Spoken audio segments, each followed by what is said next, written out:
Oh, that's it. Live streaming is on. So we were doing this verse number 22nd of the sixth chapter of Bhagwat Gita, and we had gone to that state where he's explaining that when you sort of establish yourself, just a minute, okay. Yeah, when you sort of establish yourself in that state where the mind is completely established in the self, that you are doing that Atma Chintana, and you're sitting, all the yogic advices have been given. You have to keep your spine straight, Siram Sukham Asanam, sit in a very comfortable position. You cannot do a very difficult asana, and some people try that.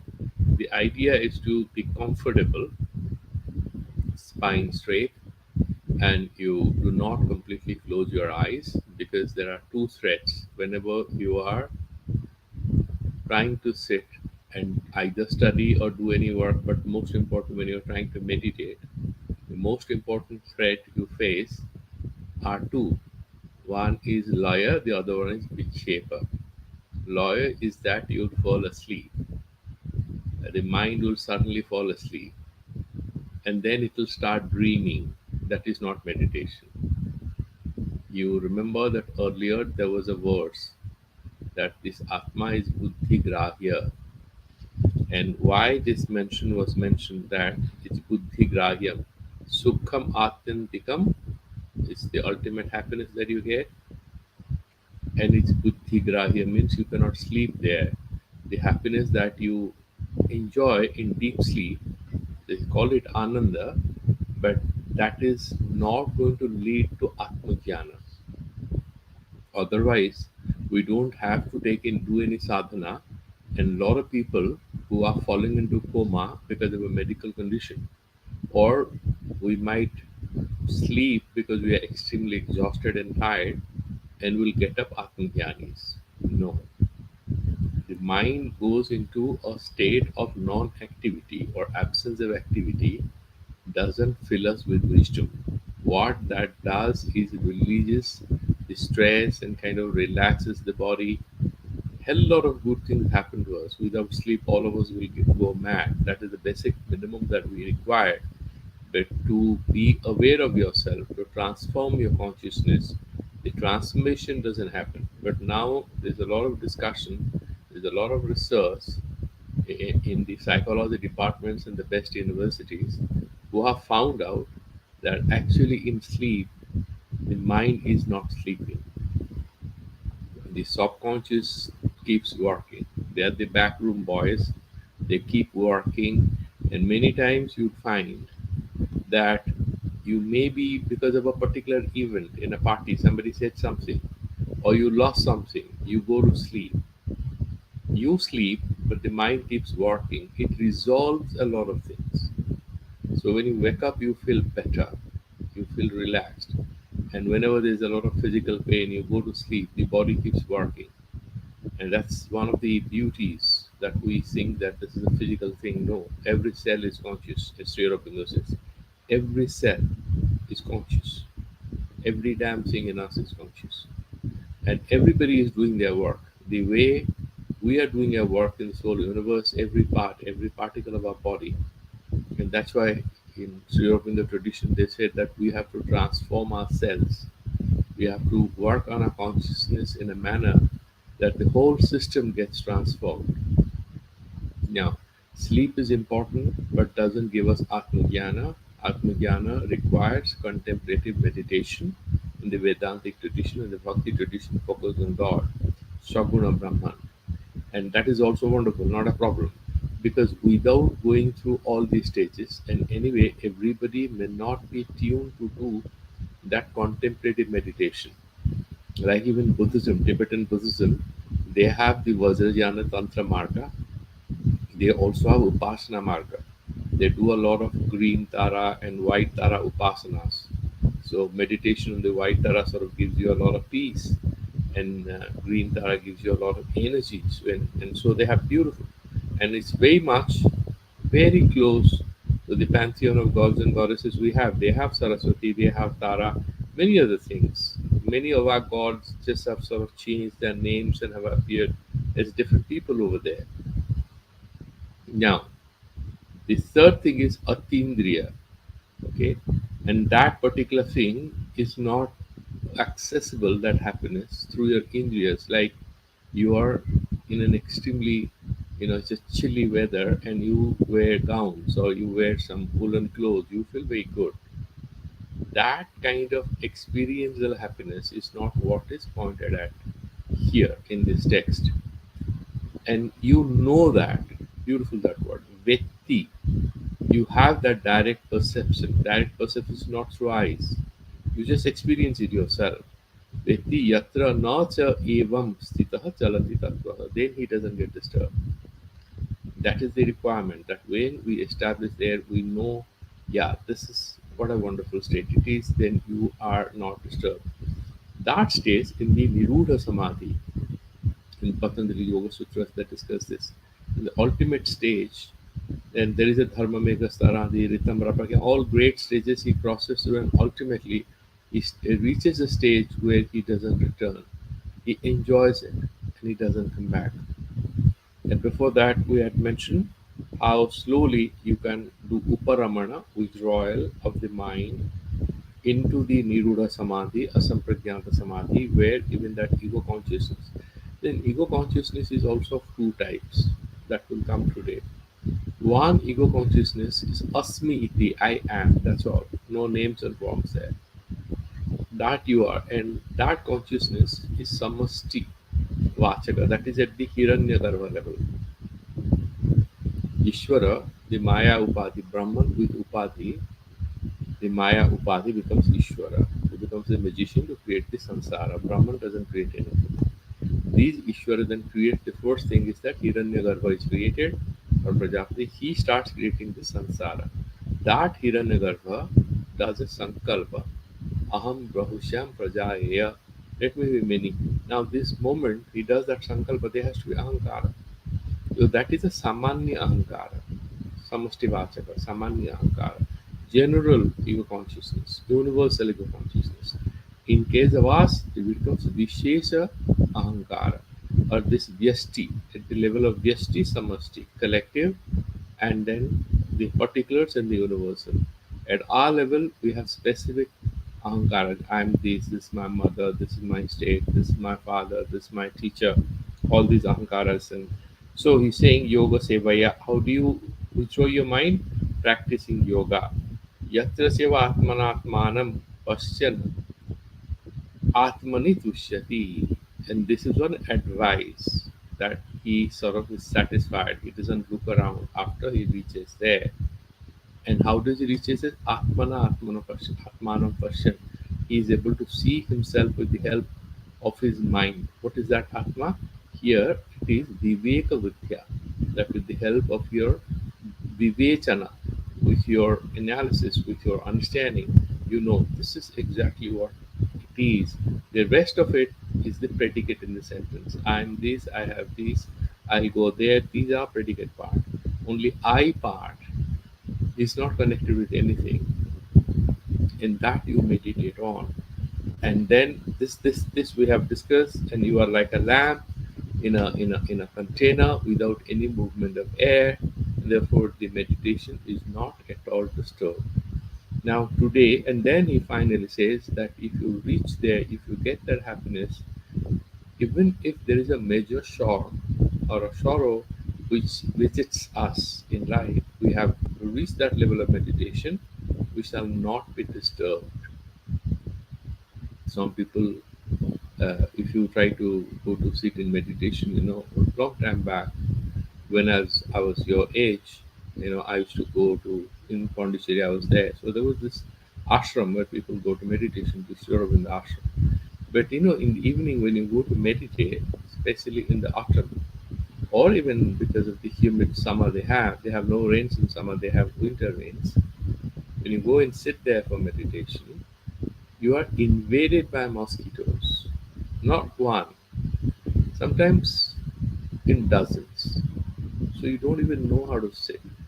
You can't liberate the mosquitoes, your hands, because you can't make any noise. So if you have forgotten to put odomos in your hands and your fingers, and then you are having a hard time. And you are doing a meditation which is like a sitting dance performance, and others will enjoy it. So you hardly sit for 5 minutes, and you are attacked and bitten by mosquitoes. You leave that place and come. Or sometimes people speak loudly, or maybe vehicular movements slightly away from the ashram. There's this right in the city there. You get disturbed. I went and told it to my spiritual counselor. He was an actually English person who settled in India, and he laughed at it. He said, "Have you read the biography of Yukteswara Giri?" I said, "What?" He said, "You read it. He has mentioned it that when you sit in meditation, because he lived in Puri, near Swargadwara, he has an ashram there. So Yukteswar Giri, the guru of Yogananda, the famous autobiography of a yogi, he used to go and sit in meditation and allow mosquitoes to bite him and not get disturbed. They said, okay, tiny bit of blood is going. What's the problem? Of course, those days perhaps this malaria was there, but dengue and kind of dangerous diseases that these mosquitoes bring us. But he used to allow them to bite him. Now, what he's saying is, Gurunapi Vichalyate. If you're in a jungle, you are meditating, but there'll be movement of animals, there'll be movement of insects and reptiles and everything. Now, if you think about all them, sorry, meditation cannot materialize. Even if you are sitting in a very secure, secluded place and you're meditating, and then you start thinking about all your responsibilities, your deadlines, meditation is going to happen. Sorry, it's not going to happen. We have to prepare our mind that this is my time for meditation. The mind will immediately, you try this, it will happen. The moment you sit for your puja or for your meditation, exactly at that time, all your hidden responsibilities, aspirations, everything will come to your mind. I have not read that book, it's lying for so 2 weeks. I had to call him up. I have to do this task. I have 3 more deadlines. And why the mind does it to you, you have to figure it out. That is the nature of the mind. You cannot fight with it.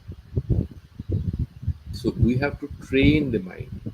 Like the mother trains the child that when I'm going to a party or a temple, you know how to behave. The mother's child conversation takes place. The child says this. The mother says, I'm going to give you reward, this, that, but you are not going to do this. And sometimes he gets angry. But that training happens. Then the child slowly starts behaving. It doesn't complain. Mother will be there, she's doing her work, she's doing online work, the child doesn't disturb. He starts doing some drawing, anything, he knows this is how I have to survive because my mom cannot give me attention. She's at home, but she's doing her work. The child learns. Similarly, we have to treat our mind like a child. We have to train it. So this half an hour is for my meditation, my puja, and you cannot disturb me. If we do it every day, the mind understands. It has no respite. It cannot get this chance to jump around and disturb. It's like a child. It just wants to draw your attention. It's fighting for your attention and it will pull you in the direction it wants. That's all the game it plays. So we have to not pay attention. Buddhists say that just look at them, smile, ignore, continue to meditate. Don't fight with them. Don't fight with your thoughts. Don't fight with your anxieties. They do not have any independent existence. They don't have as such any reality.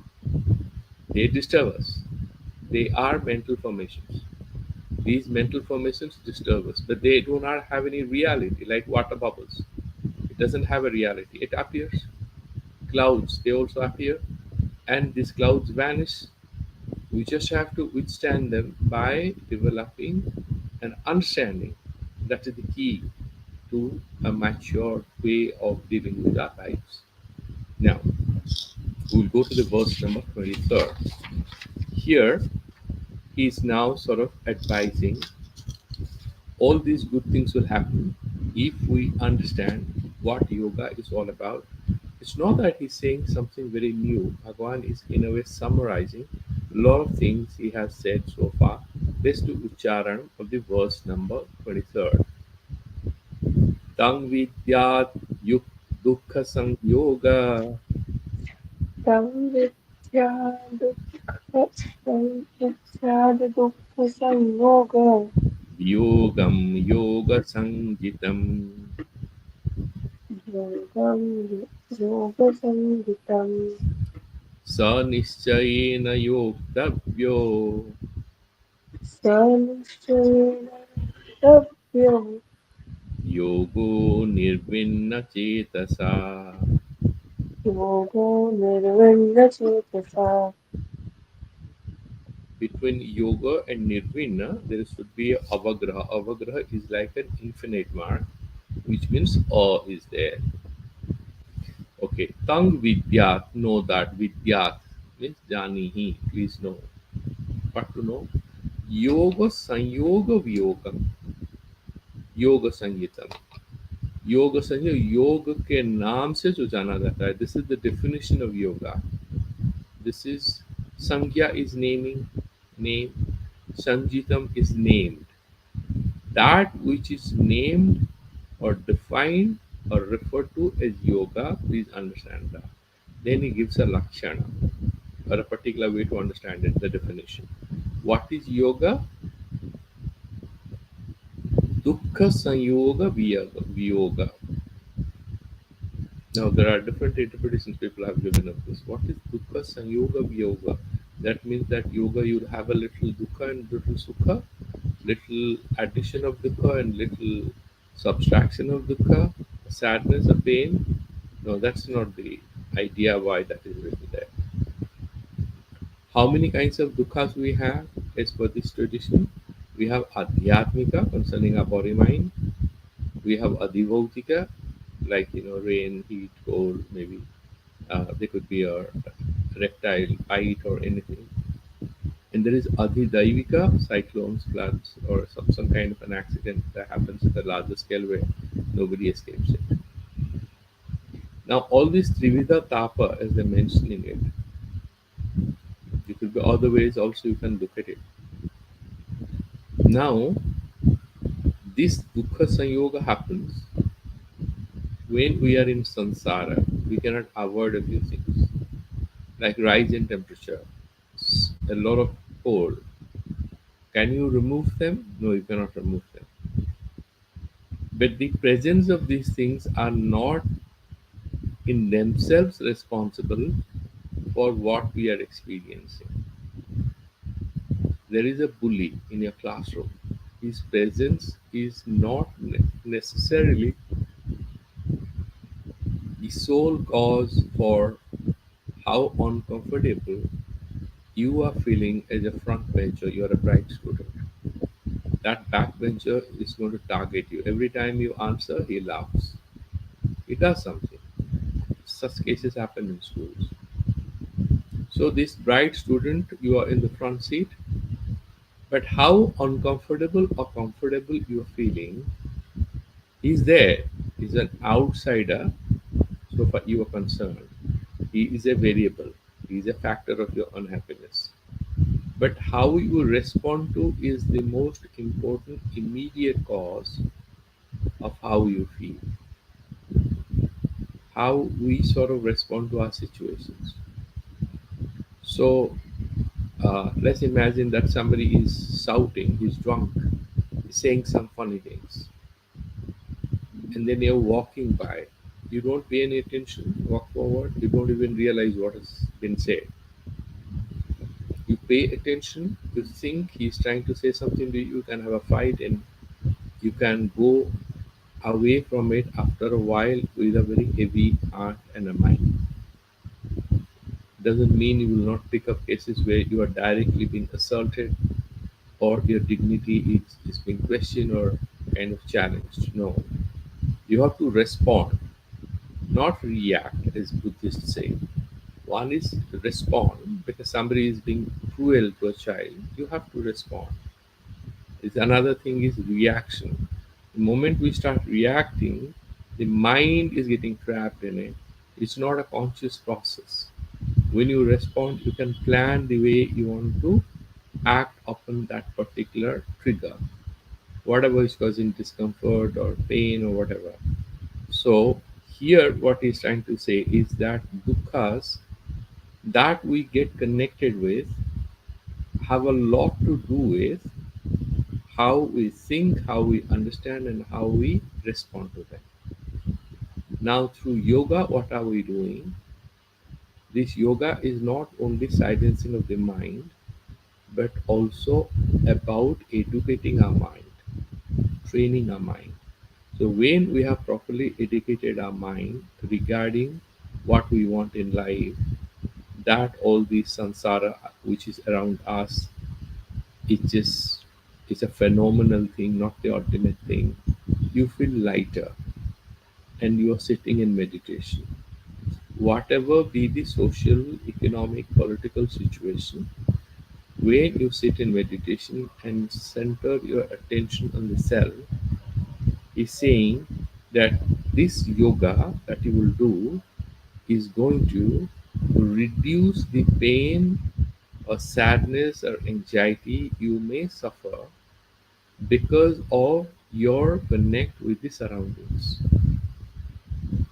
When you disconnect doesn't mean you are running away into the forest, even though in this case it's about Nirudha Samadhi, where you are actually disconnecting, and it's an essential aspect of this whole Yoga Samadhi.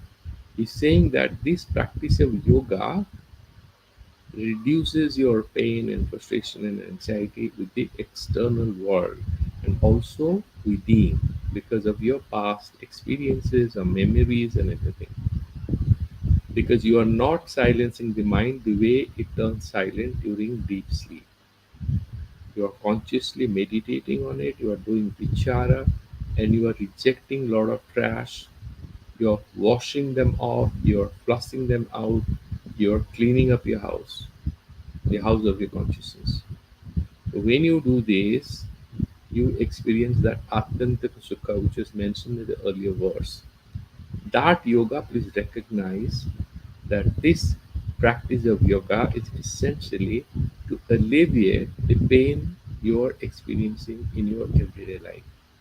It's very critical to understand that this yoga is not to stress ourselves, but in fact to give ourselves an experience of real happiness.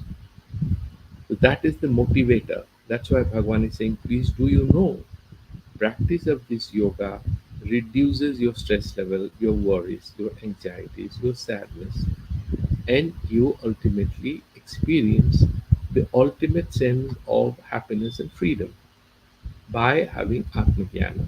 That's the first sentence. And then it's not easy to believe. So he is adding a second advice there. You please do that yoga. Saha, saha yoga. Nischayena yoktavya. Because you may have doubts. So you have to have nischaya. Because you read Patanjali Yoga Sutra and you read Gheranda Samhita, there are a lot of texts on how to do yoga. You read Bhagavad Gita and you have to have Shraddha, you have to have Nishchayatmaya Buddhi, I shall succeed. This is written. There is evidence. A lot of people have benefited. I should not doubt. Usse kya hoga? Or really sit in yoga or it's going to solve my problems. I want to buy a car. My problem is that I don't have a very good car.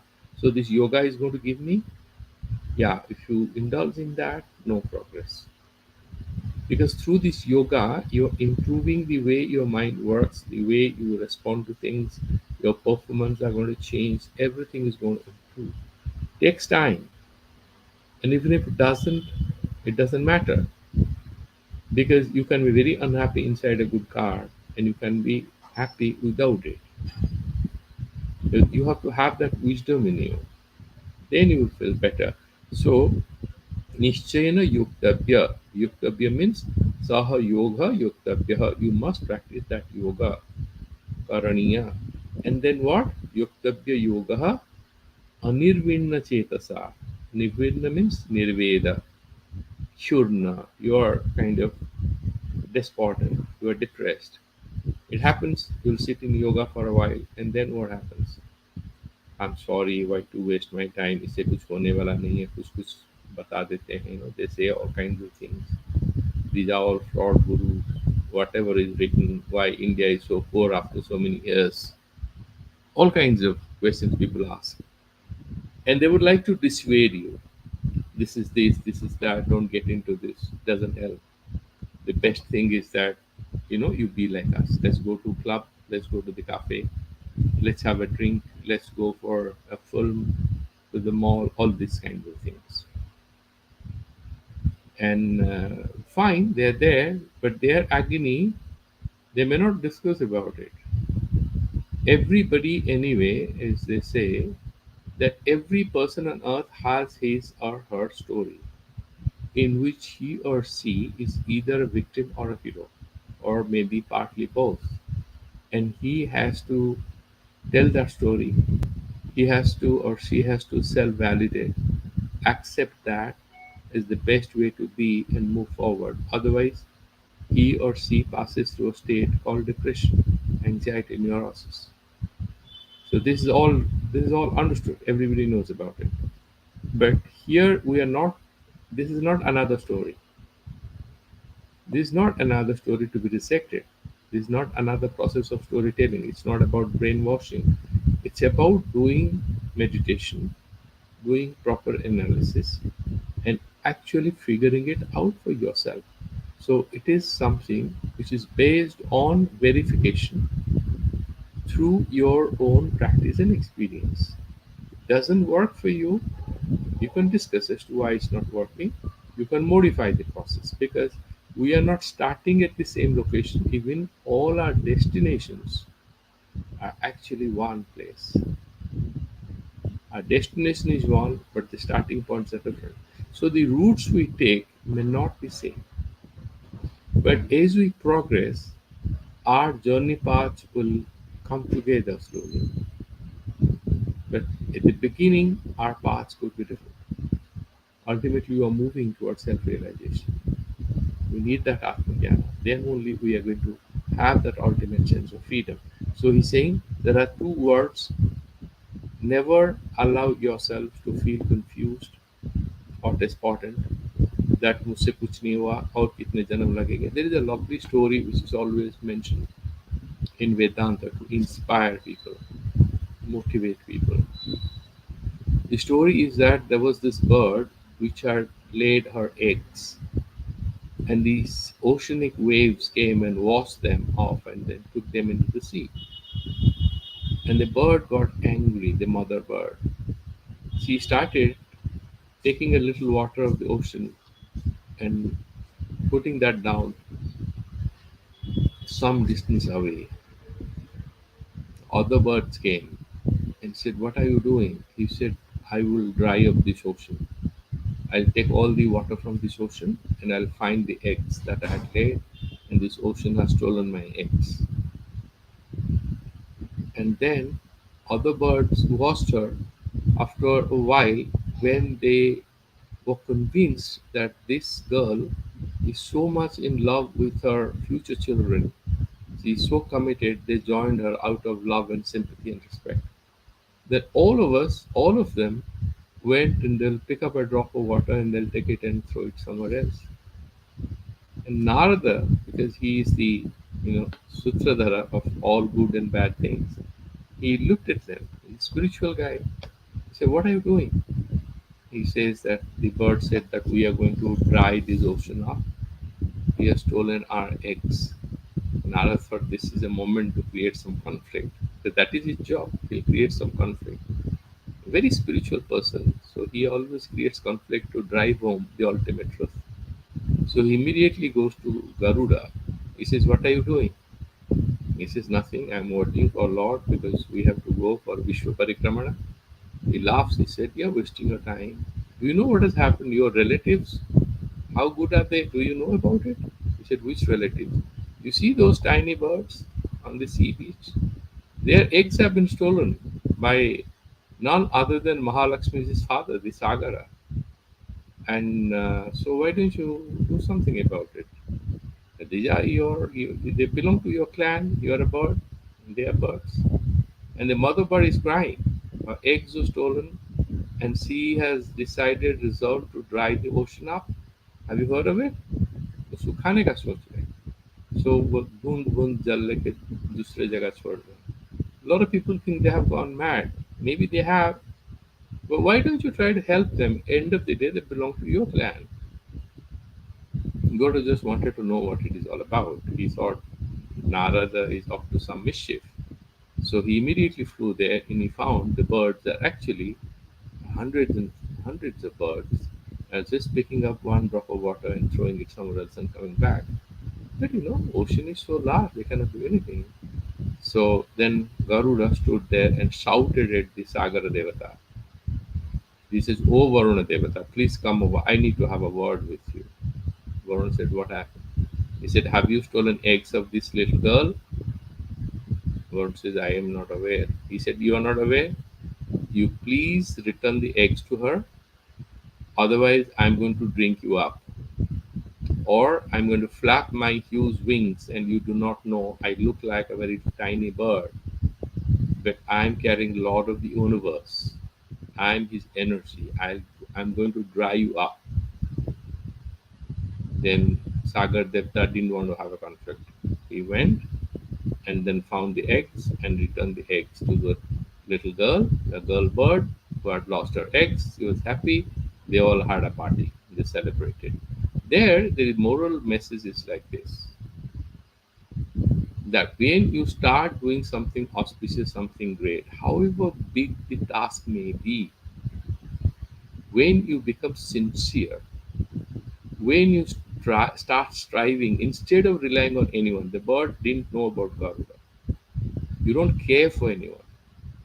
You start striving on your own, then God cannot even keep quiet. He has to intervene. So there are two things. You have to have bhakti. You have to have a good soul. You have to have a good soul in the sense a good mind and a heart. But when you do your struggle, your endeavor, initially you will face hardships. Sreyansi bahuvignani, Shastra says. You want to sleep? No obstructions. You want to go have a drink, go to a party, do something, some mischievous thing, some nonsense? Nobody will obstruct you. People will cooperate with you. You want to do something good? Everybody will obstruct you. Everyone, unknown people will create hazards for you. You go, you want to do a sadhana, you go somewhere, immediately you might sleep, or there may be some problem with your knees. Something will happen. And if that happens, you should be very sure that my sadhana is going on well. You are trying to study something, you'll feel a little anxious and depressed.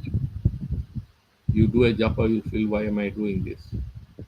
I was talking to a doctor and he was telling, Swamiji, you are telling me this advice to do, but whenever I do some puja, I face some problems. I said, that means it's working. That is the way it happens. You want to do something serious, do something big, you will face humiliation, mockery, obstruction. That is the part of the game. That is the name of the game, actually. That to move forward, you have to, as they say, you have to breast the waves, you have to move through the waves, take them on your chest, take them on your body, and move forward. But don't, when the big waves come, you duck, you don't fight with them. They'll come and go, you stand up again. You need to move forward.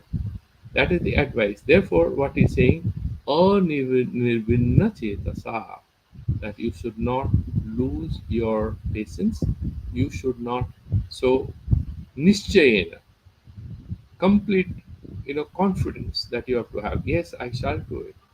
You have to have that resolution. You will have minor frustrations, please understand. Without minor frustrations and humiliations and mockery, nobody has done great things in life. Here in the sannyasa parampara, they always say apamana tapo vriddhi. If something is not going your way, you are becoming stronger, isn't it? If you are learning to swim against the stream of the river, against the flow, you are becoming stronger, isn't it? So you should never lose heart. That is the advice, and it's a very good shloka. And how do you then, settle yourself into meditation? Is mentioning in the verse number 24. Let's do charana.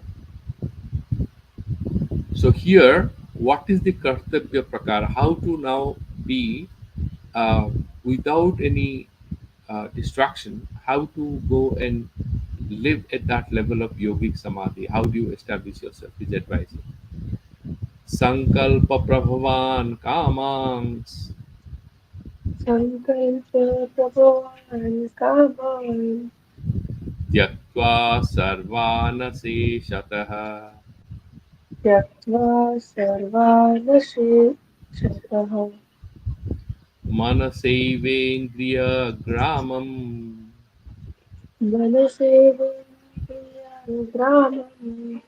विनियम्य समन्ततः विनियम्य समन्ततः Samantatah asamantat. So you have to do it without interruption, without any distraction, and with complete dedication. And what are the desires you have to say goodbye to when you are sitting in meditation? Or you are doing something, this is for meditation, but in everyday life, you want to write a project, you want to do anything. Distractions will come. You have to understand it. So he's saying Sankalpa Prabhavan Kamangs. Kamas are of two kinds. Raman is a beautiful experience. One desire or kama is sparsaja.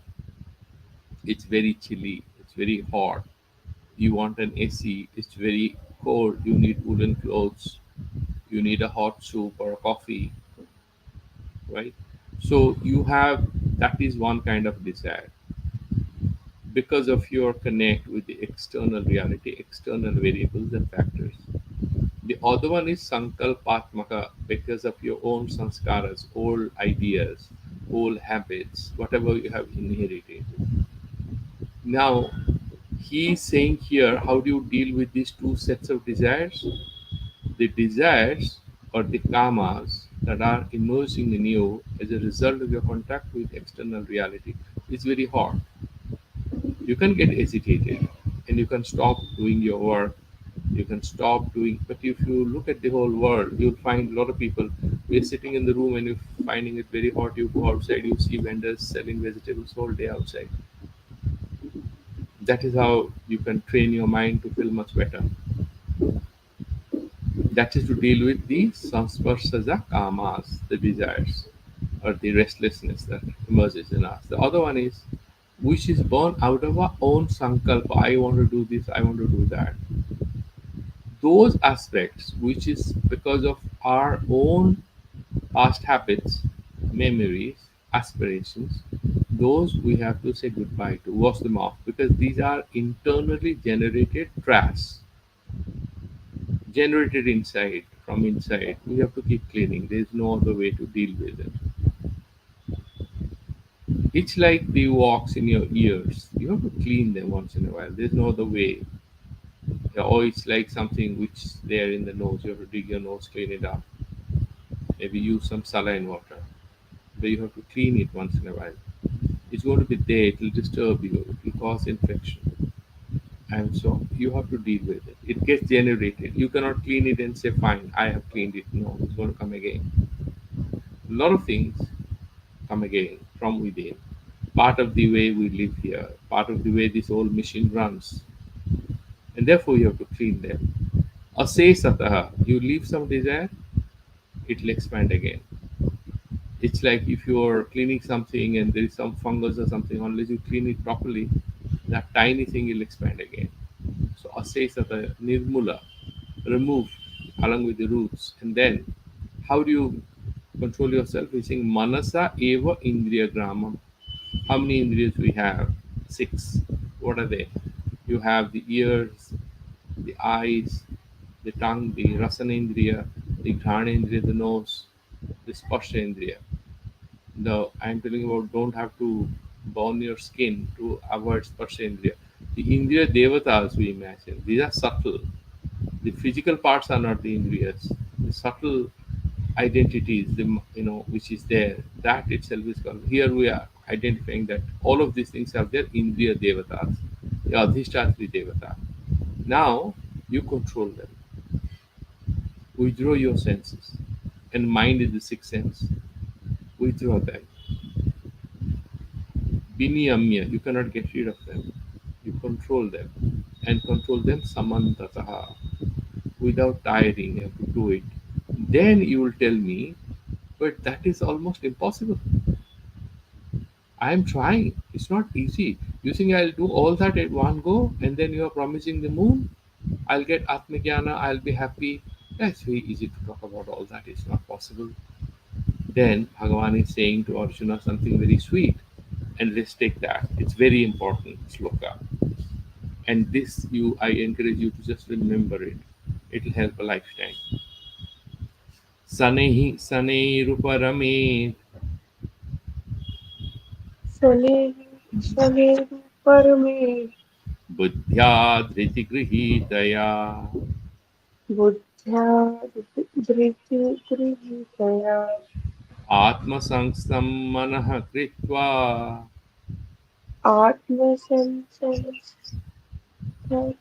आत्मसंस्थितं मनः कृत्वा Nakinchidapi Chintayet. न किञ्चिदपि चिन्तयेत्. Then Bhagwan is reassuring Arjuna and reassuring all of us. Yeah, yeah, I know you people are getting disturbed. I'm saying such big, big things to you. Bhagwan says, no, I didn't say you have to do it in one day. When did I say? Sanehi, Sanehi, slowly. Do a little a day. Sanehi, Sanehi, Ruparame. Withdraw the mind gradually. It doesn't happen in a day. Sanehi, Sanehi, Ruparame. How? With the help of two things. Buddhya, Viveka Buddhya. With Vichara, Buddhya, Dhriti Grahitaya. And then with patience. Dhriti, Dharya. So we have Vichara and we have patience. I hope you have read that book Siddhartha by Hermann Hesse, and if you haven't, if you have time, you can read it. So Siddhartha goes, and he's a self-entitled person. He meets Buddha on the way. Buddha says, "He says, what did you do to become Buddha? You are asking me to follow your advice. Whose advice did you follow?" Because he's a very fiercely independent-minded person. Buddha smiles and says, "You are cunning with words. Be careful. You may pay a heavy price. I am saying this is the path you verify. If you succeed, you do it, whatever you're doing, but it's not easy. You're deluding yourself. You're forgetting my advice. I've done a lot of sadhana to reach there, have found it out. You want to rediscover the will, reinvent the will, you do it if you want. But you're being cunning with words, and that's not wisdom." Siddhartha finds he was right. So he goes and slowly his meditation evaporates and he's brought back to a normal stage and he goes into a town where he finds a beautiful girl called Kamala. He feels attracted, he goes to her and she says, "I'm the Nagarvatu. You know, you cannot talk to me, you have to be rich. I don't talk to people for free." And then he needs money. He goes to a businessman. And businessman says, "What's your qualification? What is your skill? Why should I hire you?" And Siddhartha says, "I have three qualifications, and these are very important for these are secret things mentioned there through a story, but that is for sadhana for everyone." He says three things: I can fast, I can wait, I can think. These three things I have practiced. I can fast is here what? I can control my senses. Fasting, symbolic. I can do without sense pleasures. This attraction of Kamala is not a physical attraction. He liked a girl, he's just curious. He wants to talk to her. And it was actually a spiritual relationship.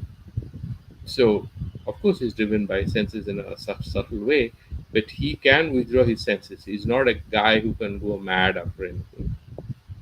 He says, I can fast, I can live without food, the basic inputs for the body. I can wait, most important. I do not need results immediately. So he's telling the businessman that I have the patience to work with you. I can think, but because I'm not without all the inputs and because I am waiting, I'm not getting results, I don't stop thinking, I don't stop working. He's hired and he becomes a millionaire very quickly. He works with the business for a while, then he starts making money and he becomes a millionaire. Then he wastes all his money. That is the downside of the story. If you read it, it's a lovely book, for leisure reading. So he's saying, Bhagwan, Sane Sane Ruparame. You have to have that patience, you have to wait, and you have to work on it. Dhriti Grihita, you have to have patience. And how do you do it? You are going to Kedarnath, it's very difficult. And so if you ask him how long, and they smile, they know this guy needs motivation. They say it's very close by. Very little, just trade. They'll not depress you. They all try to encourage you. But you always look at them, oh my God, so he has reached there, let me reach there. So he's saying, Atma Samana Kritya, that particular destination is explaining. Establish your mind in the self. Now kinchid apichintet. Stop thinking about other things. Start doing meditation. So we will do a bit of extra chintana on this particular verse before we move forward. Uh, Another couple of very beautiful verses are there which are of great relevance in our everyday personal professional life. We'll do that tomorrow. Any questions you can put me in the group, and you can we can do the Santi mantras now. Oh Om Purnamadaha Namadaha Purnam Purnat Purnam Purnamudachyate Purnamudachyate Purnasya Purnasya Purnamadaya Purnamadaya Purnamevavashyate. Purnamevavashyate Om Shanti Shanti Shanti Shanti Shanti. Shanti Om Namo Om Namo Bhagavate Devaya Vasudevaya Sarve Sarve Shanti Shanti Bhavatu Shanti Bhavati Sarve Sarve Shanti Bhavatu Shanti Bhavati Sarve Sarve Shanti Bhavatu Shanti Bhavati Sarve Shanti Sarvesham Bhavatu Mangalam Bhavati Sarve Sarve Bhavantu Bhavatu Sukhinaः Sarve Sarve Santu Niravaya Niravaya Sarve Bhadrani Sarve Yatrani Pasyantu Pashyantu Ma Kaschitu Bhavashya Prabhat Bhavet Bhavantavi Asado Ma Asato Sadgamaya Satu Tamaso Ma Tamso Satirgamaya Mrityurma Mrityorma Amritam Om Om Shanti Shanti Shanti Shanti Shanti Shanti Guru Pyo Bhagavad Namah Om. Hari Om. Have a good day. We'll meet again tomorrow. Oh,